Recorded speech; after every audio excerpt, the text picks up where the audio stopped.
Assalamualaikum warahmatullahi wabarakatuh. Selamat sore semuanya. Perkenalkan, nama saya Muhammad Sun Haji Nur, NIM 19020361178. Saya di sini akan memaparkan hasil dari rangkuman saya untuk memenuhi tugas ujian tengah semester mata kuliah Sosiologi Hukum yang diampu oleh Bapak Muhammad Nur Hanif MSI yang saya hormati. Langsung saja, karena di sini saya membuat videonya saat sore hari menjelang berbuka puasa, karena saya berinisiatif mengisi ngabuburit saya dengan membacakan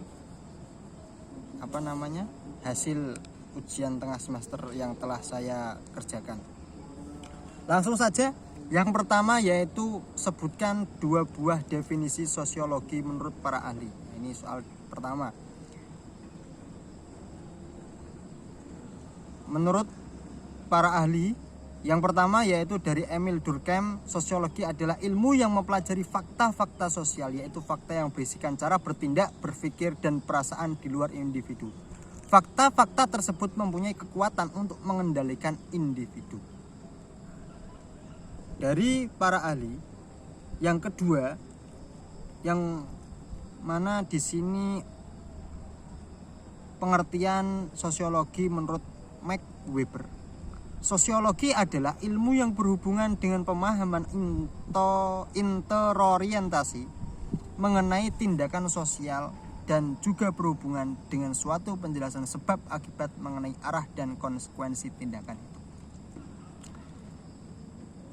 Kemudian soal yang kedua, sosiologi sebagai cabang ilmu yang muda usianya mempunyai ciri-ciri pokok tersendiri. Sebutkan ciri-ciri tersebut lengkap dengan penjelasannya.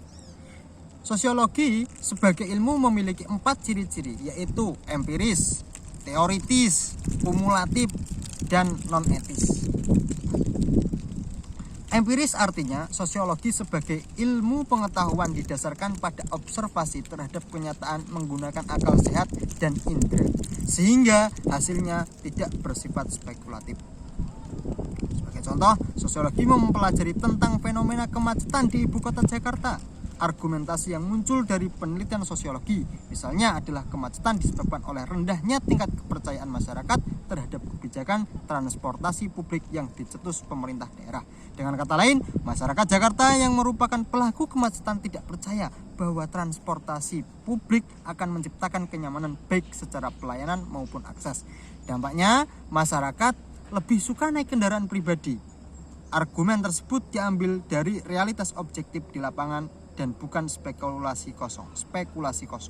Ketika argumentasi tersebut bisa dipertanggungjawabkan secara ilmiah, maka unsur empiris telah dipenuhi oleh penelitian sosiologi. Jadi yang kedua yaitu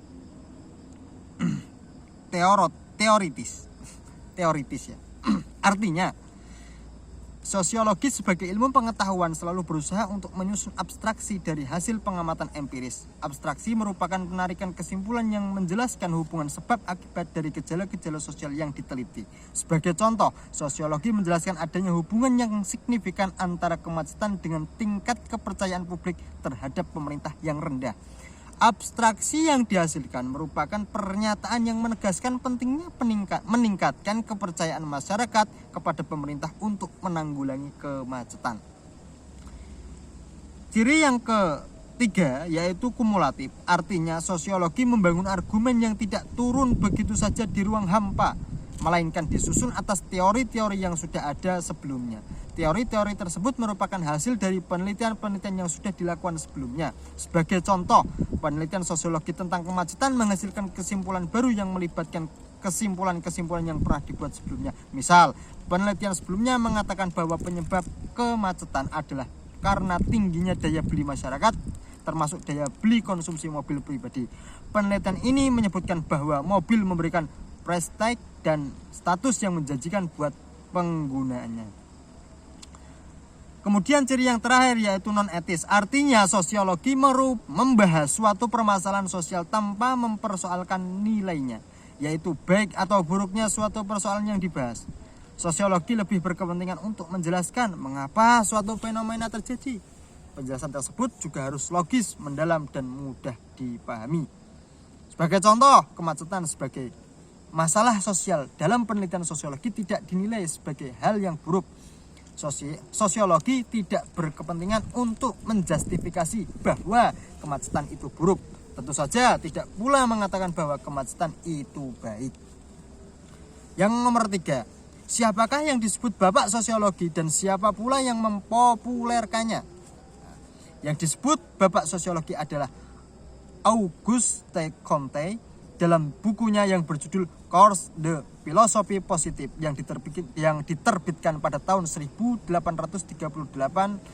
Masehi dan kemudian dipopulerkan oleh Herbert Spencer pada tahun 1876 melalui penerbitan bukunya yang berjudul Principles of Sociology. Nomor 4. Objek kajian sosiologi adalah masyarakat. Sebutkan definisi masyarakat. Nah, pengertian masyarakat menurut para ahli itu ada banyak definisi.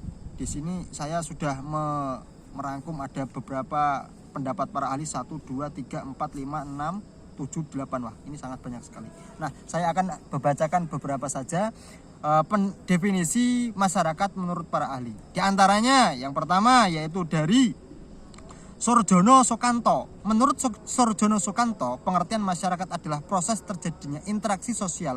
Suatu interaksi sosial tidak akan mungkin terjadi apabila tidak memenuhi 2 syarat, yaitu interaksi sosial dan komunikasi. Terus, menurut Karl Marx, masyarakat adalah suatu struktur yang menderita suatu ketegangan organisasi atau perkembangan akibat adanya pertentangan antara kelompok-kelompok yang terbagi secara ekonomi. Yang berikutnya yaitu menurut Emil Durkheim,